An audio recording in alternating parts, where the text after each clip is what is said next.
India TV 9 news Maharashtra. सण, उत्सव, मिरवणुका आणि सार्वजनिक कार्यक्रमांसाठी ओळखल्या जाणाऱ्या सोलापूर शहरात जबरदस्तीने वर्गणी वसुली, मोठ्या आवाजातील डीजे, चोरी, घरफोडी, चेन स्नॅचिंग असे गुन्हे सर्रास घडत होते. मात्र गेल्या 2 वर्षात हे चित्र बदलण्यात पोलीस आयुक्त एम राजकुमार यांना यश आले आहे.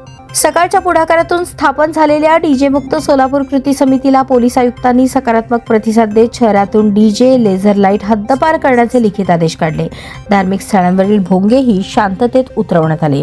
त्याचबरोबर चोरी, घरफोडी, मोटर वाहन चोरी यांसारख्या मालमत्ता विषयक गुन्ह्यांमध्ये 7 ते 13% घट झाली असून गुन्हे उघडकीस येण्याचे प्रमाण 12 ते 29% वाढले आहे. पोलीस आयुक्त एम राजकुमार यांनी दरमहा आढावा बैठका घेत प्रत्येक पोलीस ठाण्याच्या कामकाजावर लक्ष ठेवले. गुन्हे उघडकीस येण्यास विलंब होत असल्यास गुन्हे शाखेची मदत दिली.